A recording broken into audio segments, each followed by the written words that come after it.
Welcome to Soccer Morning on World Soccer Talk. Here's your host, Jason Davis. Good morning, everybody. Happy Monday. Yep, here we are. We are live at Soccer Morning on WorldSoccerTalk.com. You've had 33 hours to process what happened on Saturday night in Pasadena, California. I hope you're ready because today is going to be a big show, and that's going to be the main topic. We've got the news. We're going to hit some big talking points here in just a minute, but Taylor Twellman will join us on this program, and I imagine we'll have a discussion about the future of the U.S. men's national team, the job that the head coach is doing, the job that the technical director is doing, and yes, that's the same person. We may also have to throw in something on the U23s because Saturday was a dark day from beginning to end for the United States men's national team program, failing to make the Olympics, at least with that opportunity. Still one more shot, but it's a much more difficult path, and obviously losing to Mexico at the Rose Bowl with a Confederations Cup berth on the line, with that little weird trophy that they handed out on the line, with the opportunity to beat Mexico, the bragging rights in the region, all down the drain, 3-2. Let's start there. We'll do the news. Let's start there, but ahead of Taylor Twellman. Mexico beating the United States 3-2 in extra time to win the first ever CONCACAF Cup and book their place to the 2017 Confederations Cup in Russia. Paul Aguilar scores the winning goal on a brilliant volley just a couple of minutes before the end of extra time, giving the United States no chance to come back. Chicharito Hernandez, Arriba Peralta scoring goals for Mexico. The two American goals from Jeff Cameron and Bobby Wood. And, of course, today, right now, is mostly about Jurgen Klinsmann. He seems to be locked into the job. There's really no question of whether or not he's going to keep the job. But the heat has been turned up immensely on him as this team moves forward into a very uncertain period. You know things are bad when Brian Sciaretta is over at American Soccer Now saying things like, the future is bleak and the cupboard is bare. This is a man who covers American players, specifically young American players, as his job, and he says the cupboard is bare. That scares me a lot. Honduras and Mexico booking their places for the 2016 Olympic tournament with semifinal wins on Saturday, as I mentioned. The United States falling to Honduras 2-0. A debacle of a game. Just an absolute terrible game for the United States of America. Under Andy Herzog, no answers to any of the questions, and bad behavior to boot. Mexico beating Canada 2-0. The United States and Canada will play for third place on Tuesday, with the winner going on to face Colombia in a playoff for a spot in the Olympics. So again, it's not over for the U23s, but it's much more difficult now. Jurgen Klinsmann has made several changes to the national team roster ahead of Tuesday's friendly against Costa Rica at Red Bull Arena. Beasley, Raimondo, Dempsey, Zusi, Wondolowski, Beckerman, and Bradley all sent home. Diskerud, Wen, Shea, Andrew Wooten, and Bill Hamid added to the roster. Again, you may not even have realized that this was on the schedule. I mean, how many people were paying attention to the friendly after the Mexico game? We'll see what we can actually learn tomorrow night. Tomorrow night at Red Bull Arena. Germany, Poland, Albania, and Romania have qualified for the European Championships in 2016. Poland scored a win over Ireland, which pushes the Republic into the playoffs. Meanwhile, Germany came back to beat Georgia 2-1 to lock their place up, and Albania beat Armenia 3-0. Albania benefiting from an awarded 3 points early in the tournament, or early in the qualifying process, but nonetheless have qualified. Montreal beat Colorado 1-0 on Saturday in MLS play. The only MLS game on the weekend. Didier Drogba scoring a free kick goal to give the Impact the win. That's his 9th goal in 9 games for the Impact. To say that man has done wonders for that team would be the understatement of the century. Montreal now has a 4-point lead on Orlando in the East for the last playoff spot with 2 games left. A quick peek at the MLS standings shows just how tight things are. But again, 4-point gap in the East means that Orlando is in big trouble. Montreal just needs a couple more points in order to ensure that they are going to be in the playoffs in 2015. We also have NASL playoff news. The Minnesota United. That's terrible. I apologize. I'm out of sorts. 33 hours. Minnesota United has joined the Cosmos and Ottawa in the postseason in the NASL. United is now 3 points back of Ottawa for the top spot in the fall season and just 1 point back of New York in the overall points table. And they have a game in hand on the Cosmos as well. You've obviously got New York, Ottawa, Minnesota United booked into the playoffs. Meanwhile, Tampa Bay is currently holding on to the final playoff spot, but there is a couple games left to go, and things are very tight in that portion of the table as well. They're only 1 point up on Fort Lauderdale and FC Edmonton, with Atlanta 4 points back, Carolina and San Antonio still in play, with very slim hopes, 6 points back of the Rowdies in the overall table in the NASL 2015 season. All right, so here we go. Let's just line this up again. Taylor Twellman's going to join us momentarily. We'll get his thoughts both on Saturday night, what this might mean for Jurgen Klinsmann, what it might mean for the program going forward. It's a very doom and gloom day. Is there reason for hope? Does Jurgen Klinsmann have any idea of how to turn this ship around? Lots of comments from Jurgen Klinsmann in that post-match press conference that don't necessarily strike everyone the right way. A man who, instead of focusing on perhaps his mistakes in this game, went back to, we wouldn't be playing in this game if it wasn't for the referees at the Gold Cup, which is just a ridiculous excuse. And even if there's some truth to the fact that the referees were terrible at the Gold Cup, to use that as an excuse for why the United States reached this point and failed to reach the Confederations Cup because they lost to Mexico, shows you where we are with him. He still has his supporters, unbelievably enough. But there is a lot of question now about Jurgen Klinsmann. After Taylor Twellman, you will have your opportunity to get on this program, give your opinion. We'll take your phone calls on Soccer Morning. I imagine plenty of you have opinions of things you need to say right now. Is the cupboard bare? Is the future bleak? Is the United States regressing under Jurgen Klinsmann? Or is there a dream of a better future? Taylor Twellman, other side, Soccer Morning, WorldSoccerTalk.com. You're talking too loud, but I can't hear you calling.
Welcome back to Soccer Morning on World Soccer Talk with Jason Davis. All right, we're back on Soccer Morning. Taking stock of the U.S. loss to Mexico on Saturday night in Pasadena. Jurgen Klinsmann answering questions after that game and not giving many answers that should fill us with hope. We'll see how Taylor Twellman views this picture from ESPN. He joins us now. Hi, Taylor. Hey, what's going on? Well, I mean, is there another? Can you remember a time when we had so much reason to be down on this program and the future of this program? I mean, in the aftermath of a loss, it makes sense to be depressed about it, and maybe we don't expect to win everything, Taylor, but the way things have gone, what happened with the U23s ahead of that game, it's just a very dark period. Yeah, I think we're being a little short-sighted if everyone forgets after the 2006 World Cup what it was like then. I was playing at that point. What it was like after the 2011 Gold Cup and the overreaction to that game. So, Jason, I don't think this is the first time in the last 20 years that there's all of a sudden question marks about the U.S. national team. Fair enough. Obviously Jurgen Klinsmann has had one cycle or most of one cycle, and he's going into his second here. And this is not just about Jurgen Klinsmann leading this team and trying to get wins and beating Mexico and all that normal stuff that we've seen with Bradley and Arena and before that. This is about changing the culture and moving forward and bringing a different attitude to the team. And I think for a lot of us, the question is whether or not we're seeing any progress in those areas at all. No, I mean, those are Jurgen's words because it's interesting when we talk about pressure for the national team and pressure in this country. It's Apple. I was asked this all week long while I was at the Rose Bowl and at trainings. Pressure in Mexico and around the world is external. Pressure here in the United States is internal. Mm-hmm. And what I mean by that is there was 250 media members at Mexico training on a Wednesday. There was 14 to 15 for the United States. Jason, what you just talked about, those were Jurgen's words. So ultimately, Jurgen's words and his change into the national team head coach and ultimately technical director, that's what we're going off of. That's what you're going off of. That's what everyone's going off of progress. Have we seen any progress? Do we see anything? Now, we've seen results, and anyone is very naive if you do not say that you haven't seen results in big games in Europe and friendlies that we didn't see previously. Jurgen's gotten that. But the way he's gotten it is what has everyone up in arms. Mm-hmm. The way he's gotten it in the sense that there's no progressive thinking on the field. They're defensive first. Possession has completely gone out the window against any kind of opponent. So I think that's why so many people are anti-Jurgen right now. And I think to a large part, rightfully so, because of what he has told everyone that he's going to do. But anytime you analyze a coach, and I've done this as long as I've been in the media, you also got to analyze the players. And you're going to ask me coming up here about the under-23s. Listen, you can appoint whoever you want. You have to beat Honduras. Right.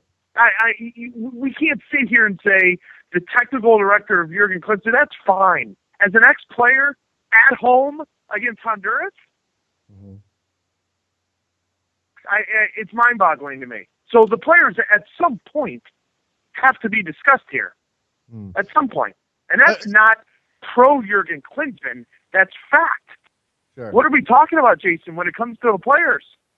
Well, the question becomes, and again, one of the things that people throw out when they defend Jurgen Klinsmann is they say that the players aren't good enough. It's not his fault necessarily that the players aren't good enough. I'm not sure the players are worse than they were in 2009 when Bob Bradley was in charge, or 2002 when Bruce Arena was in charge, but they're certainly a different group of players. Where do we put the responsibility then, Taylor? Because is it all the clubs that these players are training with? Is it our youth programs? Is we talking about going all the way back to all the way down to U7s and saying it starts there? I mean, yeah, that's stuff we have to address. But is that the reason we're seeing problems now with this team? Oh, I think it's a big part of it.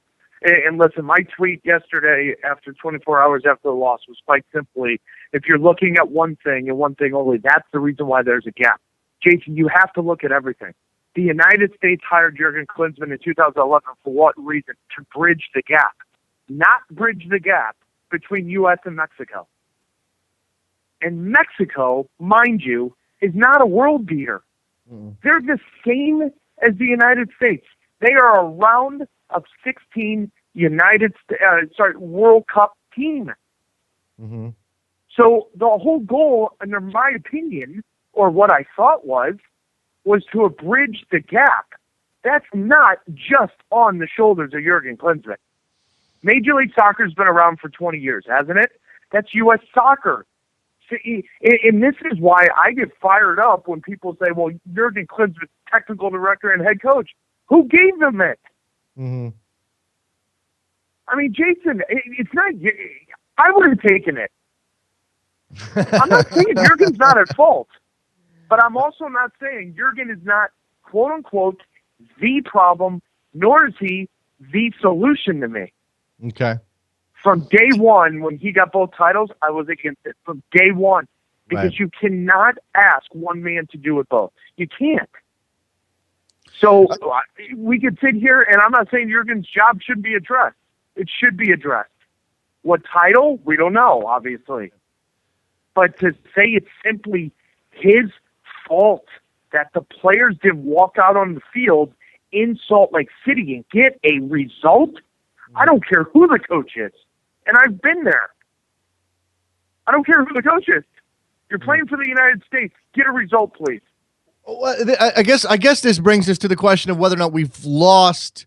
I mean, regardless of whether the talent has improved or not improved, and that stuff is difficult to pin down. I mean, people want to put this on MLS. Oh, Bradley and all these guys didn't play well, so that's MLS's fault. Meanwhile, Christian Nemeth scoring goals and Javinko starring for Italy. But I guess what I'm asking is, how have we lost what we lost? That thing that it's all those intangibles, right? The thing that people always put on Americans. Well, the fitness for one thing, and maybe you can put that at Klinsmann's feet. But the other thing is, the team effort and the ability to fight and this spirit that the United States has always had. That seems to have, if not gone away, certainly dissipated a bit. Yeah, I mean, one, I was very critical of Jurgen Klinsmann and the fitness at the World Cup, and ultimately, and I've asked him that on camera. Why is Fabian Johnson consistently pulling hamstrings and Josie Altidore at the World Cup? However, this U.S.-Mexico game, I remind everyone, Jurgen only had the players for 4 days, and I was there. They trained once a day. That's completely the opposite of what they did at the World Cup. Okay. So the fitness thing for U.S.-Mexico at the Rose Bowl, I'm not putting that on Jurgen. Sure. Jurgen only had the players for 4 days. The World Cup, 100%. I think Jurgen mismanaged that. Of course, I do. And I think Jurgen, deep down, would maybe tweak things.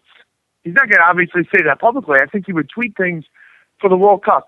The fight, Jason, that's one thing that listen, it's very difficult for me to say the players aren't going on the field trying hard. The players aren't going on the field doing their best. But I think it's a very fair criticism that Brazil game in Foxborough was the first time I've ever seen 10 players on the field for Jurgen Klinsmann on their own individual page. Yeah. I've never seen a national team play like that. However, the U.S.-Mexico game, the fight was there. I saw it all week. You could see it in the experienced players' eyes and all that. I could see that. But again, I'm going to go back to this, and I don't care who the coach is. Whoever you bring in next, if you want Jurgen's head, that's fine.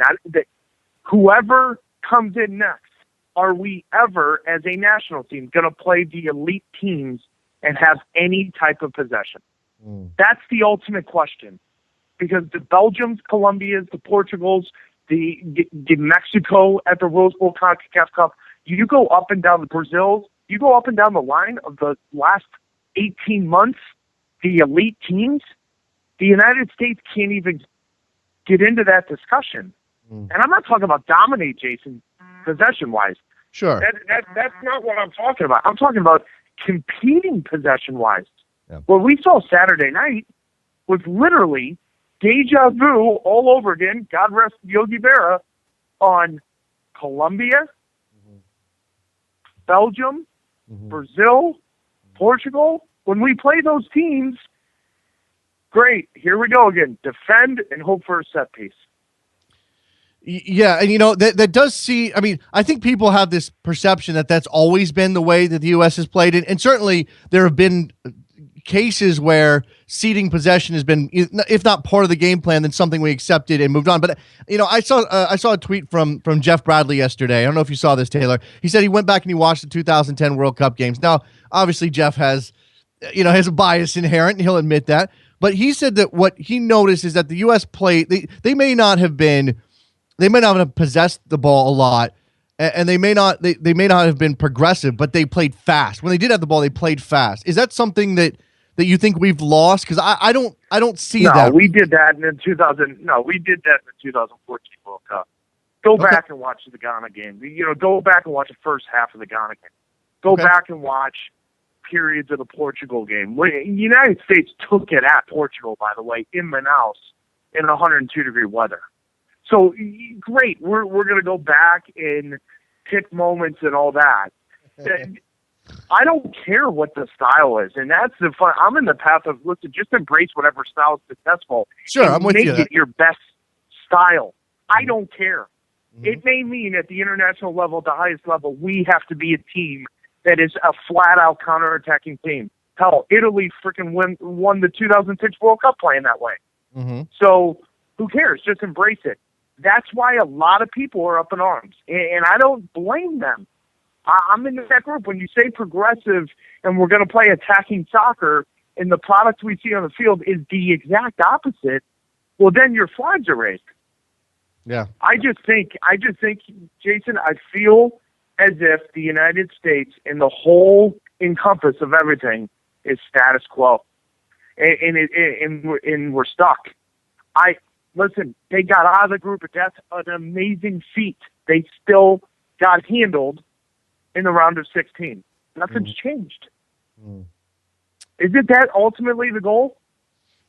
Yeah, of course. And I guess for me, part of the Klinsmann question comes down to, look, if he was making quote-unquote progress, if we were seeing signs of something else coming out of this team, if there was a group of players, I guess as technical director, you would put it on him. Okay, if there's a group of U17, U20 players who are showing a different kind of soccer, and the United States was progressing, then I might be able to swallow, not winning games we're used to winning. But I don't know. I don't see that, and we're losing to Jamaica in the semifinals of the Gold Cup. Taylor, as a fan, I don't know why I should have to accept that loss if the talent of the United States. I never said you should. No, I'm not saying you should never accept that loss. Right, I think there are people out there who would make the argument, oh well, this is just part of it, part of the process. You just have to accept that there's going to be things like losing to Jamaica because when we get to 2018, everything's going to be glorious and we're going to be playing some sort of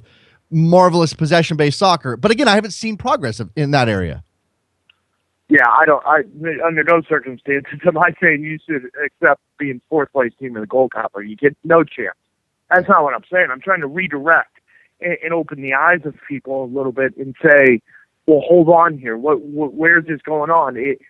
The technical director and head coach job is interesting. I've been against it from day one, and I go back to that, and I think that should have been addressed. But if someone offered that to Bob Bradley or to Bruce Arena or to Bora or to anyone else, they would have taken it. Well, but the point is that they would never offer it to those guys because I guess hence because the point of what I'm getting at. So now all of a sudden this is where we are? Yeah. I mean, remind you, Jurgen got a job offer and a contract offer from the United States before the opening kickoff of the World Cup. Yeah. So there was no pressure in that World Cup. So why offer him the job? Yeah. See how the World Cup goes. See where it goes from there. So there's just a lot of things here. And listen, this reminds me, you asked me at the beginning, this feels pretty dull and low. The last few results, it's kind of like Bob in 2011, Jason. It's weird. And I'm telling you, Sunil Gulati in U.S. Soccer have a real decision to make, because what statement does it make after the recent results if nothing is done? What statement is that? Yeah, that's Seriously, what statement is that? I think it's a statement that they painted themselves into a corner at the very least. If it's not that, then it's that Sunil Gulati is so far in the bag for Jurgen Klinsmann that literally nothing Klinsmann can do between now and 2018 is going to get him fired, barring being one game away from being eliminated from qualifying. That's the only thing I can think of, and I know, that's frustrating because again, I don't know. It seems to me that, and I just clicked on a link. Somebody just shared a story. Sunil Gulati to blame for the decline of the national team, and you can't really argue with that necessarily if you're going to put Jurgen Klinsmann's tenure and the fact that he's got both of those jobs at Sunil Gulati's feet, as you should. but the whole reason why I bring that up is as thinking as an ex-player, I know the 23 to 35 guys in that locker room. Mm-hmm. If nothing is addressed before that first World Cup qualifier, or nothing is done, that statement is already made to the players. And that's ultimately the only thing that matters in this case. And it doesn't matter what you think, what I think, anyone outside the room. Yeah. If the statement is made to the players in the pool that this is okay and that this is status quo and we're still progressing, then they've lost the opportunity to make a statement. But, Jason, I want to leave you with this because I'm sitting here getting ready to have breakfast with Ian Dark. Okay. And I asked Ian about the world view of the United States and U.S. soccer. Think of this. Jurgen Klinsmann was up for FIFA World Coach of the Year last year.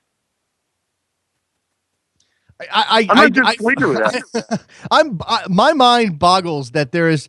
We consistently hear people from around the world, especially in Europe, say, "Oh, Klinsmann has got the United States moving in the right direction. They're playing a different brand of soccer. They're moving up in the world in terms." I don't understand how we're seeing things so differently here versus. It doesn't make any sense to me. No, but that there is that viewpoint. Yeah. So is it because his name is Jurgen Klinsmann and his pedigree that has everyone around the world looking at the United States differently than we do? Yeah. Christian Nemeth, Jovinko scoring goals in World Cup and Euro qualifiers, in Europe. I don't know. Like, I don't know because I don't live there and I don't do it, but I seriously was shocked when Ian told me that last night at dinner. And now after talking to you, I'm going to ask him again and go, really, that's how the viewpoint is? Yeah, it's so strange. Because that's different here. Because U.S.-Mexico in the CONCACAF Cup, that's not the United States. That's not. And you're going to lose one-offs. I mean, Jason, they were unbeaten in their last 6. You're going to lose one-offs, and that's the kind of rivalry. But the type of game that was, I think, has everyone up in arms. I know I'm confused. Because I don't remember a game like that where the United States is utterly dominated in possession. And people want to tell me there was an even game or close to an even game. I was there. I watched it. I'm not sure that was the case. No, I don't think so either. Jurgen Klinsmann said as much, and it's questionable where his opinion's coming from. Taylor Twellman from ESPN. Taylor, we'll let you get to breakfast. Thank you very much for your time and your insight, man. I don't know what's going to happen, but it seems as though Klinsmann's going to be in charge. Yeah, I do, but I let's wait and see, and hopefully, something is addressed along the lines where this sport can progress. Yep, there you go. Taylor Twellman. Thank you very much, Taylor. Appreciate it. Yep. There goes Taylor Twellman. Let's take a break when we come back. Plenty of time for your phone calls. What did you make of that loss to Mexico on Saturday? What do you make of this future of the U.S. program? Soccer Morning, WorldSoccerTalk.com.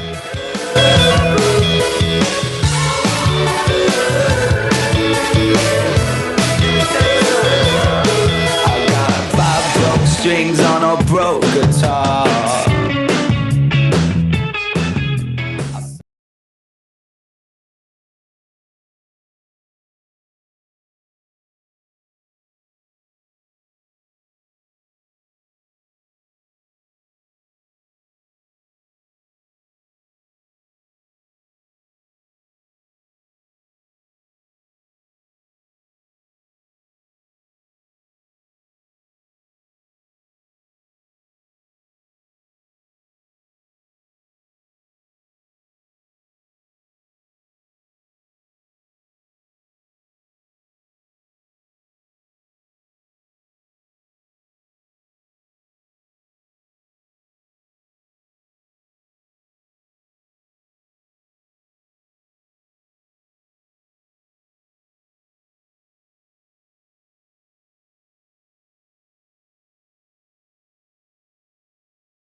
Welcome back to Soccer Morning on World Soccer Talk with Jason Davis. All right, here we go. Soccer Morning on a Monday. Phone lines are now open. 646-832-3909. That's the only number you can call.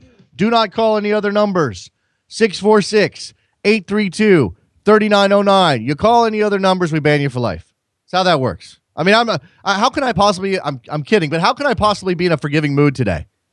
How can any U.S. men's national team fan be in a forgiving mood today or yesterday for that matter? I had to decouple from soccer yesterday. Jared Dubois and I did the Rabble broadcast on Saturday night. It was a fun time. I'm glad we did it. Lots of people listened. Lots of people commented. Lots of people got involved. But we lost. We lost. And to have to wake up on Sunday and deal with this doom and gloom feeling that has begun to fall over all of American men's soccer. I mean, the women's team, thank God for the women's team. Thank you, U.S. women's national team, for being amazing and winning a World Cup and keeping my spirits up on some level. The men's team, you're a disaster. A disaster. I mean, look, as Taylor Twellman said, you might lose a one-off. You beat Mexico 6 times in a row. You're probably due to lose to Mexico. But it's the way that their game played out. It's the fact that the U23s lost to Honduras at Rio Tinto Stadium 2-0 in a game that could have gotten them to the Olympics. It's the way the United States has played consistently over the calendar year of 2015. It's Jurgen Klinsmann's inability to address his own failings, his refusal to address his own failings, his refusal to stand up and take responsibility for what is ultimately his responsibility, the performance of the men's senior team. That's why I'm fired up today. That's why I'm all worked up. Let's go to Vlad in New York. What's up, Vlad? Hey, Jason. How are you doing?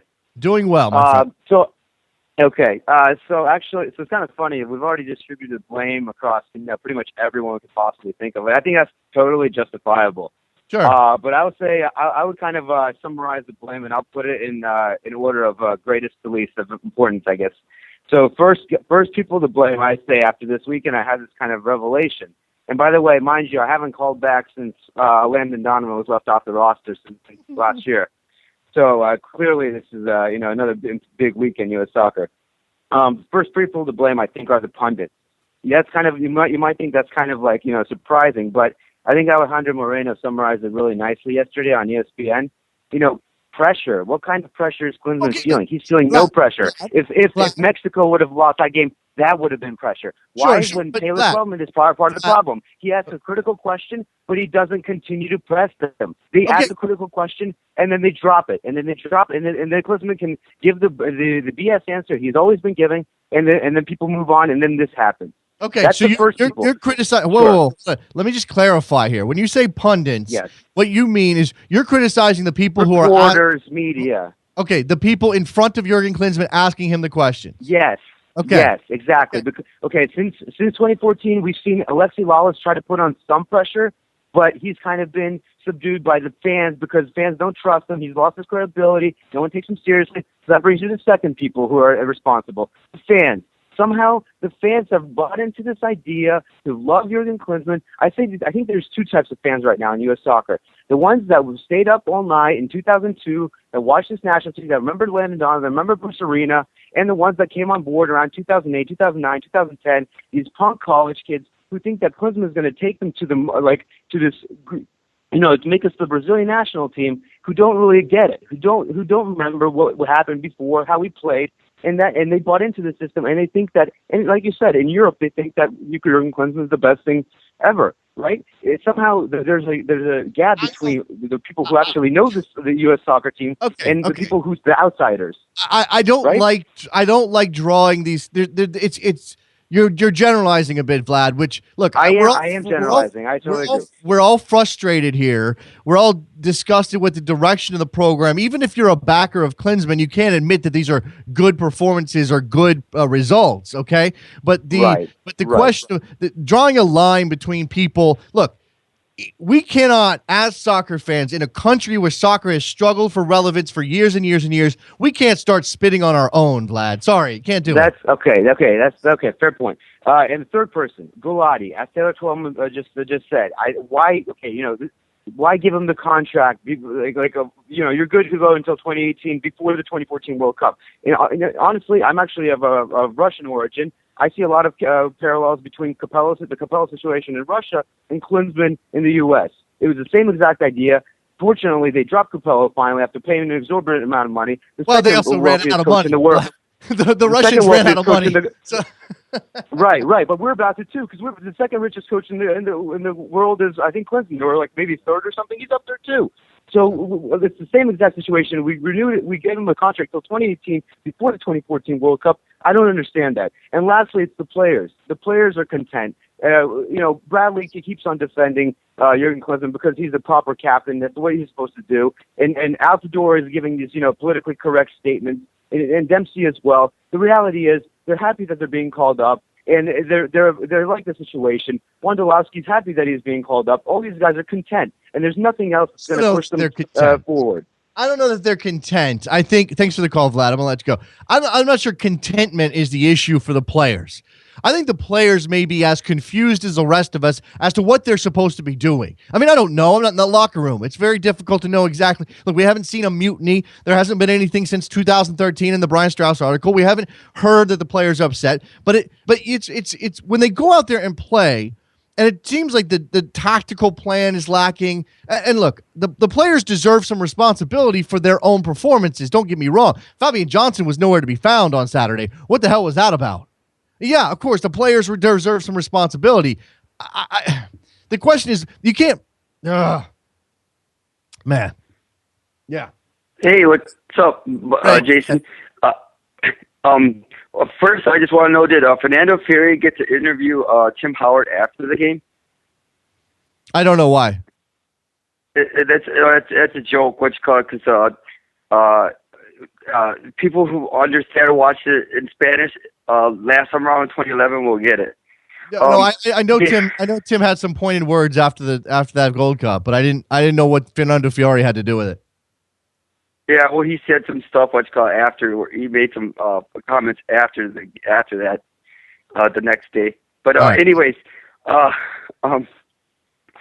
I would just like to say is that I think this Mexican national team has grown up. That the fact that they did win 3-2 and that they didn't fold, and that Rafa Marquez really put the demons to bed with playing against the United States and didn't do anything to cost his team. And so from a Mexican perspective, I really believe that they're much closer now to becoming an elite team because of the way that they handled this type of pressure. Okay. But we won't really know until Osorio, but now coaching change with Osorio, so it's going to be a totally different, again, with the coaching change. Yeah, we'll see what Osorio brings to the club. To the team. It was officially announced he'll take over. By the way, so Juan Carlos Osorio will take over for Tuca Ferretti. Look again. The United States losing to Mexico in and of itself is not the big deal here, because Mexico's a good team, and on paper, certainly every single player, not every player, but mostly to a man, they're a more talented team than the United States. There's a couple of spots where the U.S. might be able to compete, but generally speaking, Mexico has a more talented team. They have not most of the time been a better team than the United States. And this is what I was trying to get to with Taylor, and it was kind of difficult to pin this down to focus in on it. What has made the United States competitive, what has made the United States one of the better teams, the best team in the region at various times, has not been man-for-man talent. It's been a cohesion, it's been an understanding of how to play together, it's been that spirit, and it's been the effort. And for whatever reason, those things aren't working anymore, or they're not good enough, or they're not happening. And I think for somebody who's been around this team, that's a troubling thing. Now, if you want to believe that Klinsmann's got them on some different path and that this is going to bear fruit, that's fine. But again, I remind you that it's not being bared out by the results. It is a faith issue. Have faith, that's fine. But don't throw at me that he's a great coach. Great coaches win games. I'm sorry, he's not a great coach. He might be a great administrator. He might have he might be a great planner. He might have some sort of building ability, but that's not showing up on the field, Ray. Right, but there, in my personal opinion, there isn't a great coach in our history outside of maybe Boruta Mimic. So, and what's funny about that is Bora was the most offensive of all of them. So anyway, go ahead. Right, exactly. And then, the fact is, though, it's been 1999 was when Donovan went in that youth tournament, and we haven't developed a next Landon Donovan. And if you look at a big picture of things, Landon Donovan is a very good player, our best player, and yet if you compare him to other players in other countries, he'd be an okay player. And when you look at the Olympics, we failed to qualify for the Olympics in 2004, and if you look at that roster, it was loaded with American talent. Yeah. So our youth system, it struggles now and then. So, I don't know where to go or what to do. And if Jurgen Klinsmann's not the right man for the job, then who is? Where do you put him? Where are the American coaches to understand how we have to develop kids here in America? I just don't think that there's. But again, we come back. Thanks for the call, Ray. I gotta let you go. But we come back to the issue of Klinsmann as technical director and as head coach, and the problems that lie therein, and the problems of conflicting responsibilities. Klinsmann, if he's going to be the head coach, his job is to win games by whatever means necessary. If he's going to be the technical director, his job is to foster a developmental program by whatever means necessary. Those two things don't necessarily always coincide. Mark Fishkin on the line. What's up, Mark? Happy Monday. I want to talk, obviously, there's a lot of frustration about Jurgen, but I want to talk about big players who should be stepping up in big games, and that really didn't happen Saturday night. I mean, if you had Jeff Cameron and Bobby Wood scoring the U.S. goals, raise your hand.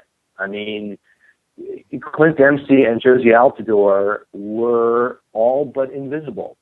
I don't think Josie was bad, but I think Josie's limitations were the team's limitations, Mark, because the team, as Taylor Twellman said, possession out the window, no shot of it, and no real attempt to control the game at all. And that now we get into a question of whether or not that's on Klinsmann or that's on the players.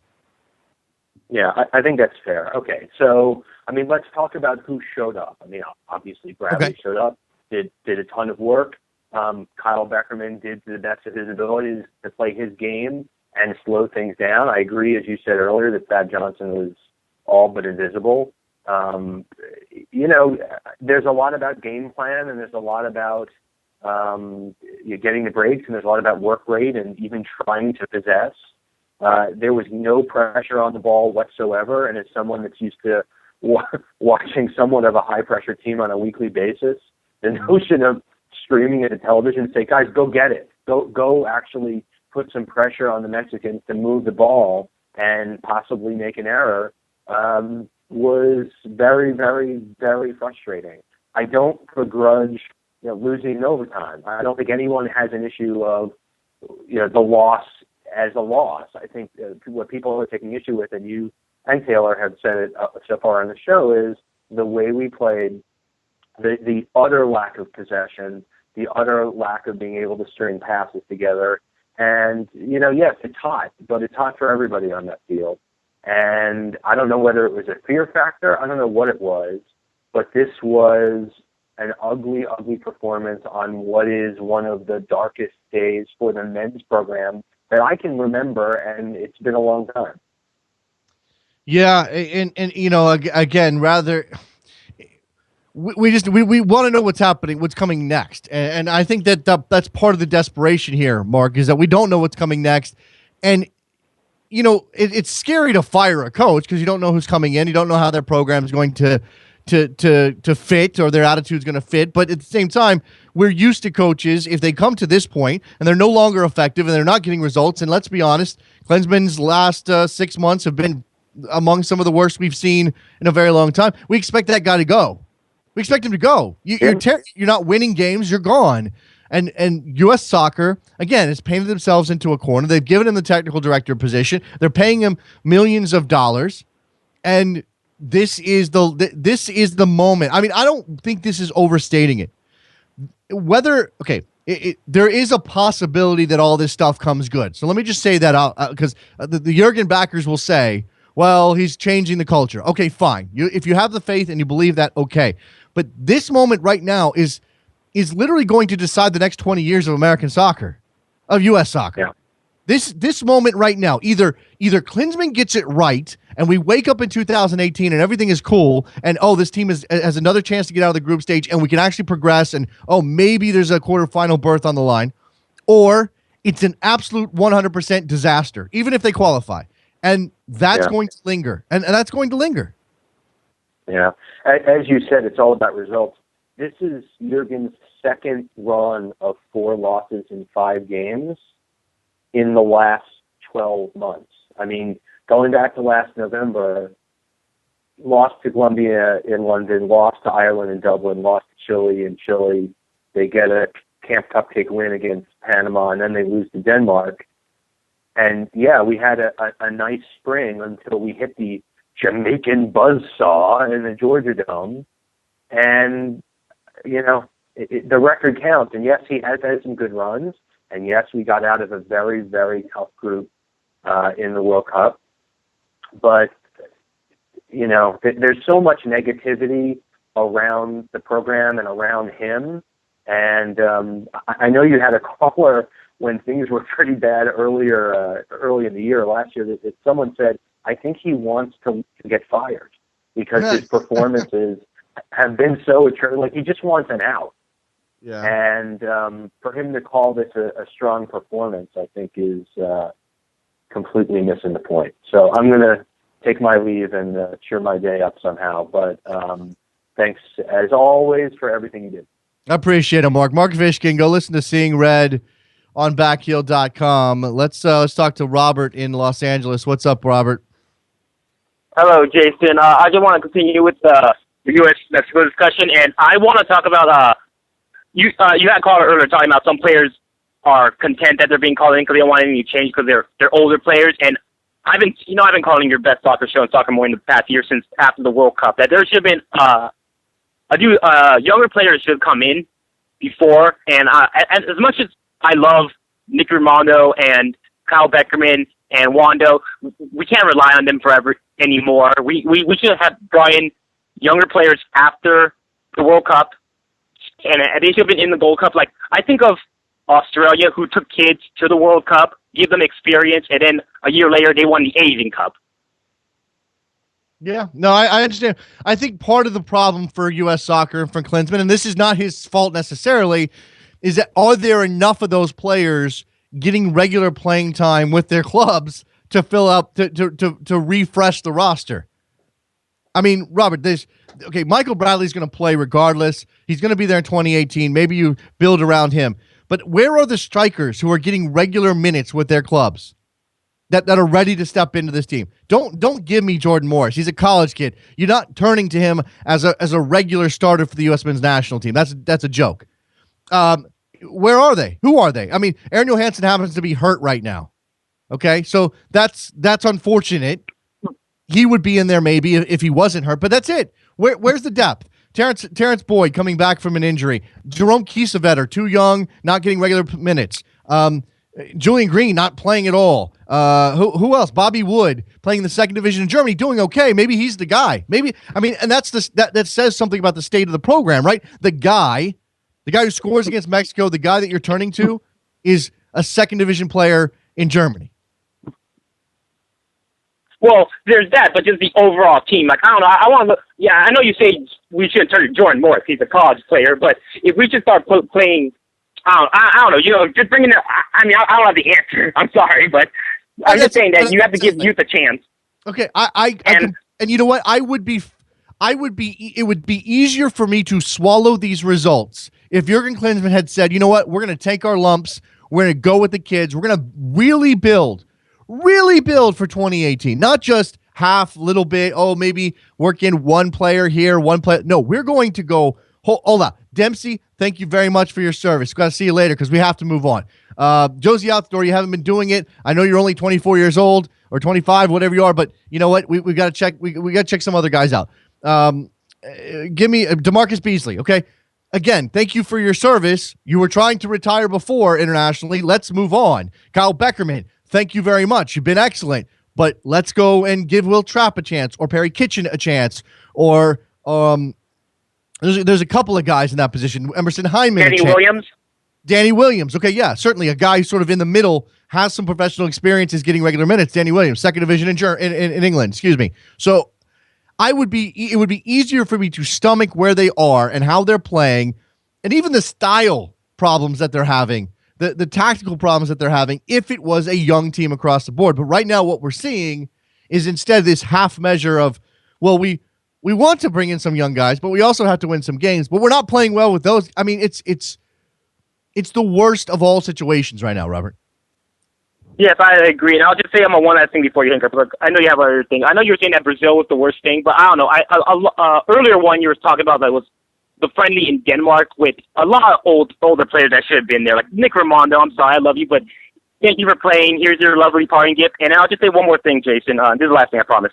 I try to think where we got here or how we got here, and I think of whose fault this really is. And this is Graham Dusey's fault, really, for allowing Mexico or scoring that goal against Panama, letting Mexico into the World Cup, and causing this whole chain of events. So thank you very much for taking my call, Jason. Have a great Monday, or if you can.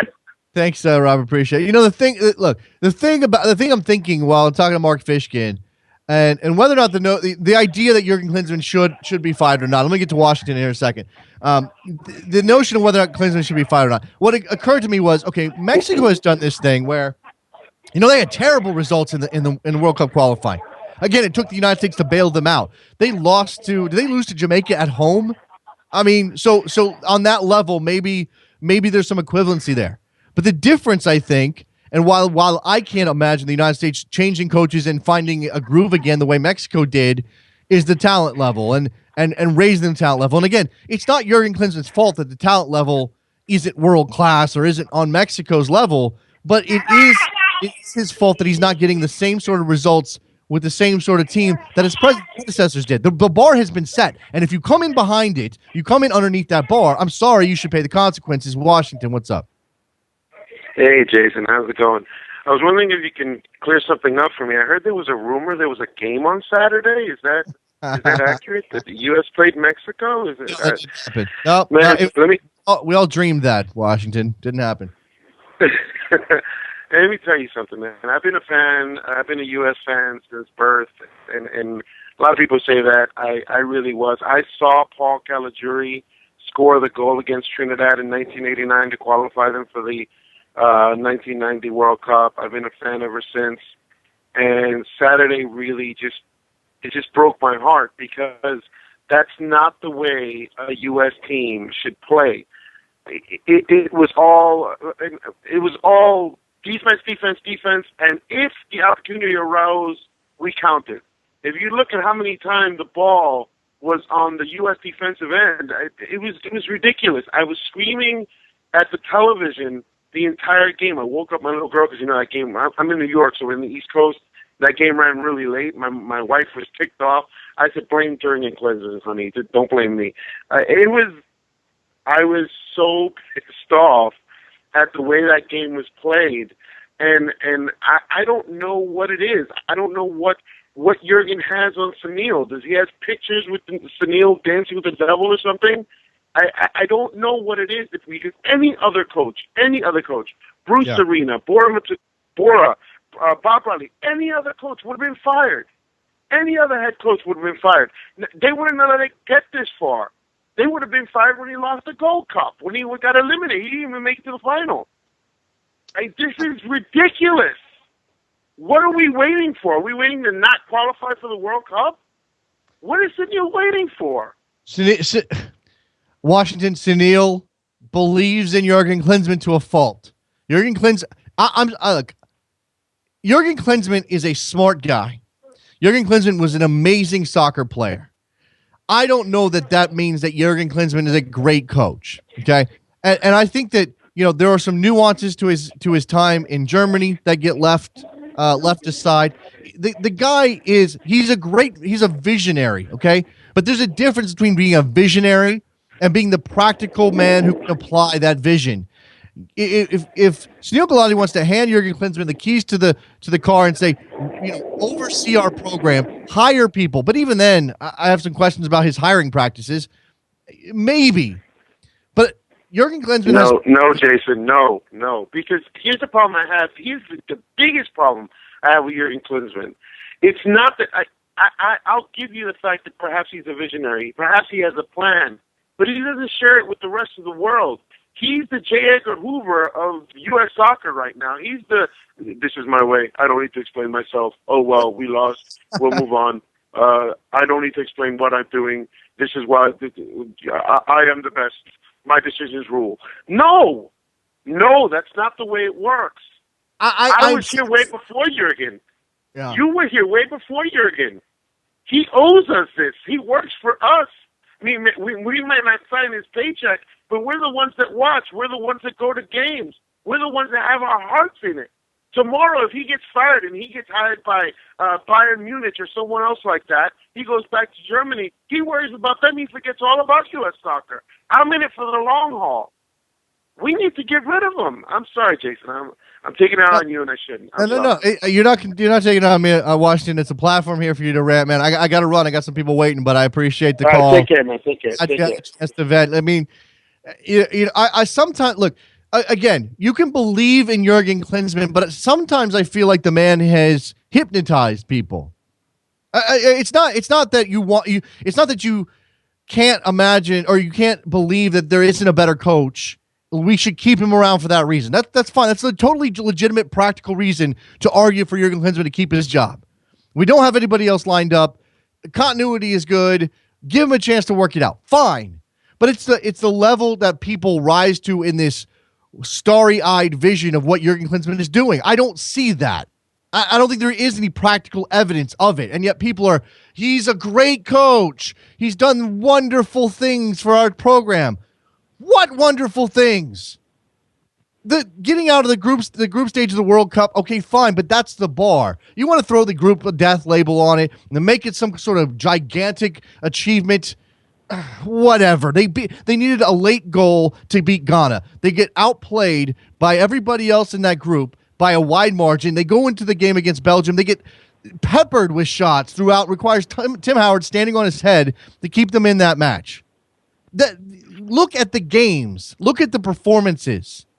Soccer is there's small margins in soccer. We should remember that. And Klinsmann got the best out of those small margins. Carlos, you're on the air. Hey, Jason. Yeah, look, I'm not even going to touch on the Jurgen Klinsmann thing. The only thing I'm going to say about that is before the game, Gulati, for some reason, felt the need to reiterate the fact that he said, look, regardless of what happens in this game, his job is not on the line. So, I mean, we already knew that, but the fact that he even said that, it's just kind of like, oh, God. What I want to touch on, though, is the players, which you guys kind of touched on already, but as far as Josie and Dempsey, especially Dempsey, it was painful to watch. Dempsey looked like he didn't want to run. He practically wasn't even in the game with the exception of a few chances in the second half. I mean, as far as I'm concerned, I don't even think Dempsey should play again. I mean, that was embarrassing. I don't know what happened. Don't know what happened to him. Sorry, go ahead. Yeah, the defense is horrible. I mean, if you look at that first goal, the way Chicharito scored that goal, they had 4 defenders in there, and he basically had to tap in. I don't know.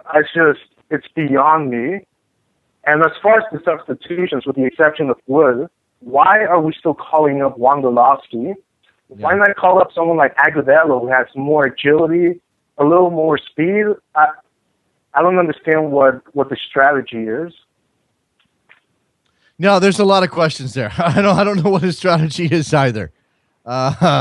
We don't know. And look, Dempsey was bad. Altidore was bad with the caveat, again, both of them lacking of service. but Dempsey especially seemed to be incapable of making any dent on that game. I thought Fabian Johnson. Here's the thing, though.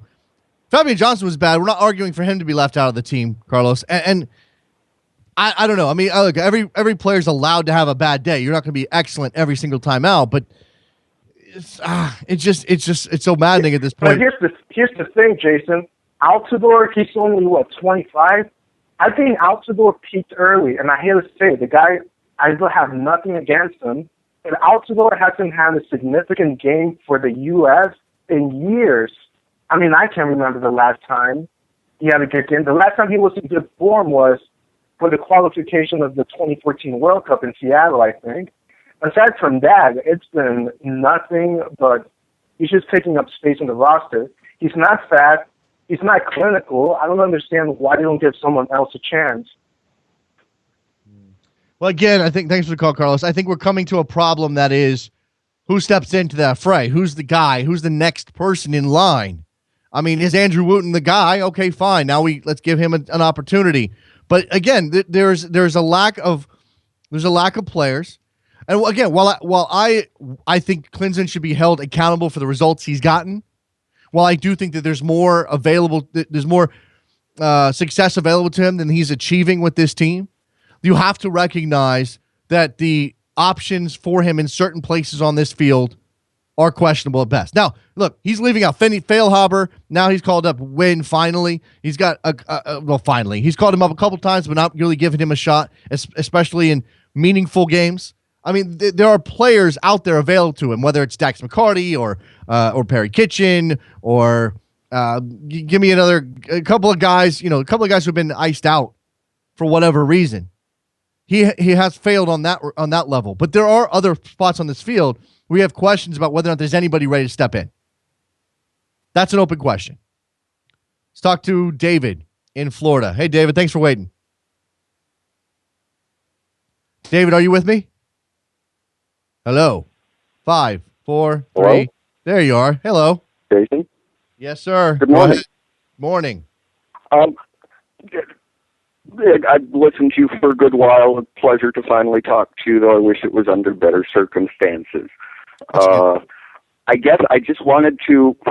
I hear a lot of anger and a lot of frustration this morning, and I guess I'm at the point of I'm so discouraged because you get the inference, or it's implied from Sunil Gulati at this point that, well, the results don't matter and the style of play doesn't matter and there's no accountability.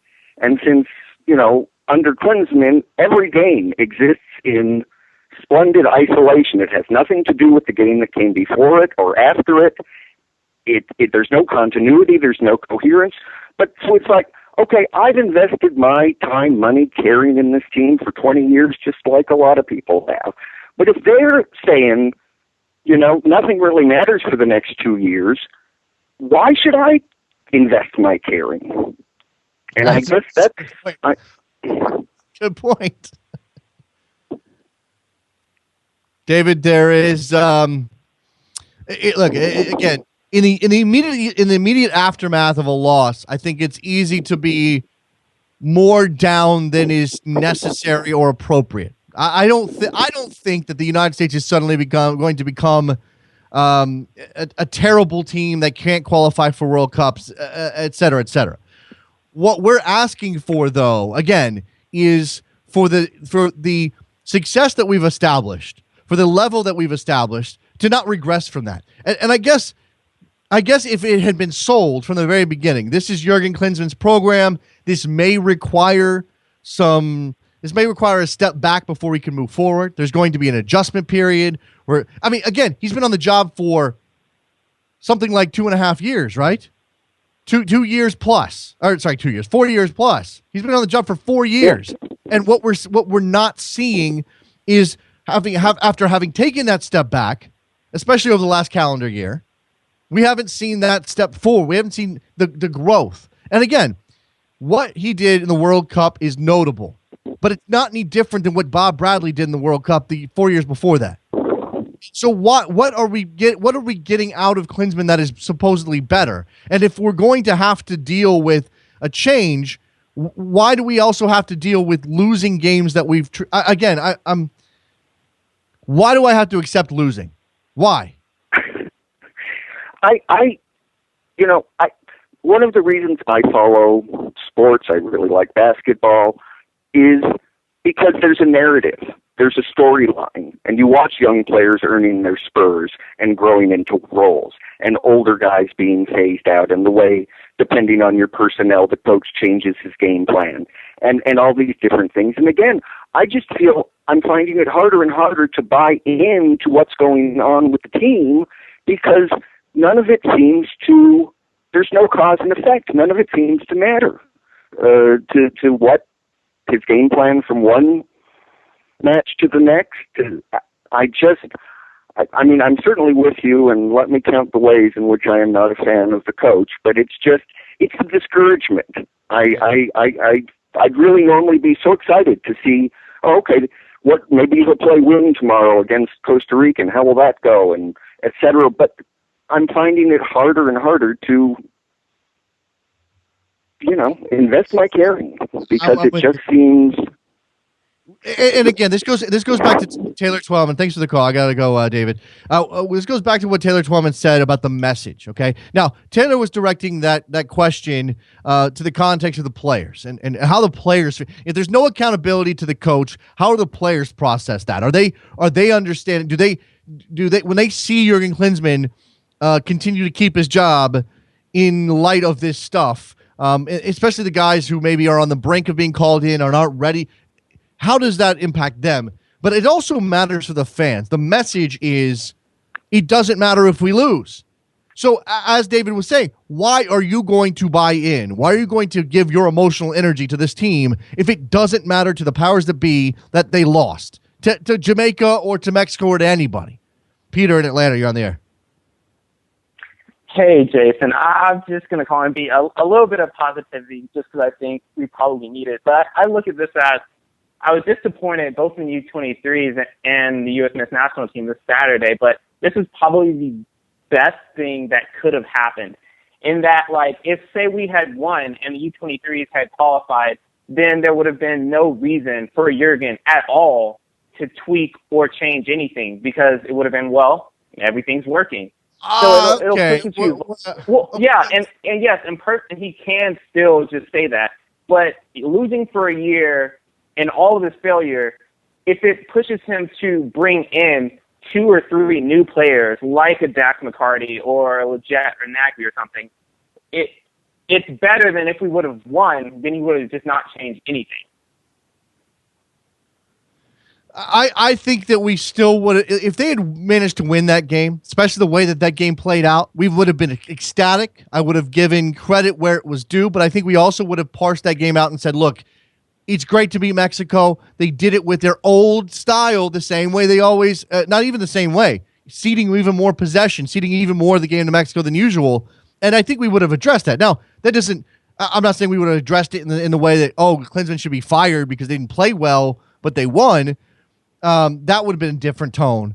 But I still think we would be looking at Klinsmann and saying, where's the progress? I mean, I've been saying that regardless of what it is. And again, I'm going to come back to something else Taylor said, and because I agree with this 100%. We have, as a soccer culture, and I'm talking about around the world, we have turned this idea of possession and certain kinds of soccer into, we used a value judgment and created this scenario where the only legitimate kind of soccer is a certain kind of soccer. Now, you need better players to play attractive, possession-based soccer with a lot of passing and intricate movement. Just look at Mexico. But it doesn't mean that's the only way to play. And it doesn't mean that there's not value in recognizing your own strengths and maximizing those strengths.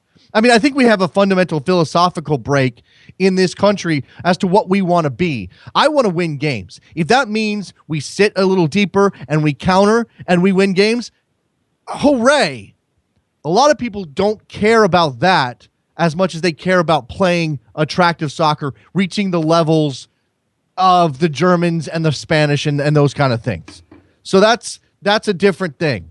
That's part of the problem. This is why so many people are behind Klinsmann, despite the fact we don't see the results, because there's this notion that the only way for us to get there is to stick with him. Yeah.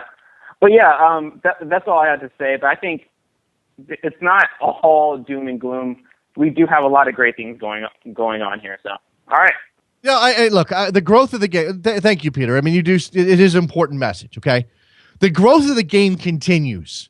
Whether that means we're producing the players we want or the players that are able to take us to the next level or the players that are able to keep us as a continental power is a different question. But the popularity of the sport is growing. And by the way, I'm putting this out there, okay? There's no more of this world-class nonsense. Stop using the phrase world-class, okay? Because it's lost all meaning. Even the people who use it appropriately, because everybody else is throwing out, oh, world-class. Stop doing it. Stop, okay? Oh, the United States, don't beat up Klinsmann. We don't produce world-class players. No, of course we don't. That doesn't mean we should be losing to Jamaica. Doesn't mean we should be failing magnificently against Mexico in the manner that we did on Saturday night. Alan in Kansas City, what's up? You know, I don't understand what progression that we've made since Bob Bradley's exited. The talent that Klinsmann has supposedly sought out hasn't really panned out at all. You know, if his starting lineup against Mexico was bringing a majority of players who did come from the Bob Bradley era as his core spine, I don't know what he's actually done. I mean, I love Aaron Johansson to death, but he hasn't produced anything. We haven't seen Julian Green at all. He's pretty much just a figment of, you know, most of soccer's imagination that he's this phenomenal player, but yet has produced nothing. Yeah. I guess I struggle with understanding what progression that we've made since Bradley's been there. And I am too tired of hearing about us being able to produce world-class players. You know, in all honesty, a world-class player to me is somebody you can get behind, somebody who has strengths. And it's hard for even Americans to get behind to some of our players because we don't see them play, nor do we know the history of some of the people that Klinsmann has brought in. Yeah.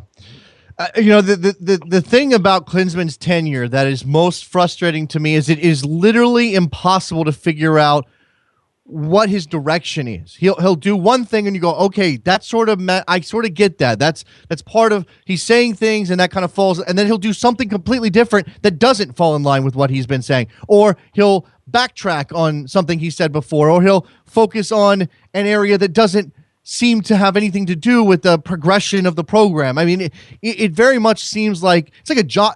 It's like Jurgen Klinsmann is painting a Jackson Pollock with this team or this program.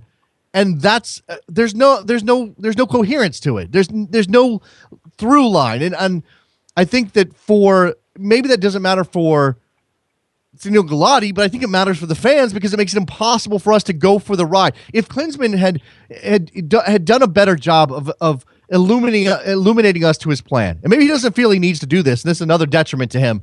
I think his complete dismissal of the American fan base and the media and our education as soccer people is terrible just on in terms of his job and what he's supposed to be doing. He's not a politician, but he does have a responsibility to a fan base that is very much turning on everything he does. To not have a clear path. I mean, he doesn't have to give us a 300-page report, but he's got to give us something to go on. But let me ask one quick question to you, Jason. A lot of what's been talked about is how well that we've done against Mexico in the past couple of years, or how well we prevailed against some European teams. I got to ask a question. Is it really us getting better, or is it some of these teams just starting to fall, like Spain in the World Cup, like Mexico going through troubles? Did we really beat them because we were better progression-wise, or were they just having a down year or a down couple of years? You know, and as thrilling as it was beating the Dutch and the Germans, you got to throw that stuff out. You have to throw those things out, especially with the Dutch because of where they've been and how badly they've been playing. But those are friendlies, and as much as we want to build them into something, they ultimately don't matter at all, and they don't even encapsulate a real game environment because, again, Klinsmann gets to use 6 substitutions. The question of effort on both sides is still there. I mean, what we've seen, the beating of Mexico, Klinsmann, this is the first time Klinsmann's ever lost to Mexico as a player or a coach, that is somewhat a matter of circumstance, somewhat a matter of the United States doing what they've always done in the past, which is put together a more, I mean, this is why it's just troubling what happened on Saturday, because they usually are not better against Mexico, but more resolute. They weren't very resolute on Saturday. No, if you look at how what they did, they basically sat back. Passes were horrible. Runs were unbelievable. I mean, it was like watching Greece just sit back and then wait for that opportunity. It was boring soccer. Even then, Alan, I got to run, but I appreciate the phone call. Even then, when the opportunity presented itself for them to break, for them to counter, they didn't do it, or they didn't have the runners, or they didn't have, something was off. And again, I don't know if I'm putting that on Klinsmann or the players. Figure it out. Something was wrong where they didn't even have that instinct anymore. They didn't even have the let's go, let's push, let's make something happen on the other end anymore. When they finally did, they got the goal from Bobby Wood. That's the only time I can remember them doing something at speed. DeAndre Yedlin with a great pass. Let's highlight DeAndre Yedlin, who I didn't know he had that in his repertoire. Didn't know it was in there. Just so, and again, Trevor's pointing out that Alejandro Bedoya being sick made a big difference and hurt them, and it did. Okay, certainly a smart player, a guy who knows when to leak out, a guy who knows how to run that attacking plan. But I think that the lack of continuity over how they're going to play, what kind of team they are, is what limits them when they get in that big moment and they need to play that way. So Klinsmann seems to have essentially coached out of the United States what we were previously best at. And that would be fine if it was being replaced by something else. But I didn't see that. I'm not seeing it. Where is it? If you're going to take away what was previously the biggest strength of the American squad, you better replace that with a different strength. Instead, what we're seeing are weaknesses. They still have the set pieces. Thank God for that. All right, let's wrap up this edition of Soccer Morning. It's been a thing. Thank you to Taylor Twellman for his appearance. We will be back tomorrow. Plenty more time to talk about this and the future of the U.S. program. USA Costa Rica tomorrow night. We'll probably hit on some more MLS results, and we'll get back into the swing of things in Europe. European qualifying finishing today, right? The schedule finishing today, and then going into a European Club Week. All right. Thanks very much to everybody who called in. You guys are all brilliant. I love all of your opinions. If you've got SiriusXM, I suggest highly that you check out SiriusXM FC 85 for Soccer Morning at 11 o'clock. We'll be taking a lot of phone calls over there as well. Talk to you guys tomorrow. Later. Did my invitations disappear? What I put my heart on every cursive letter. Tell me why the hell no one is here. Tell me what to do.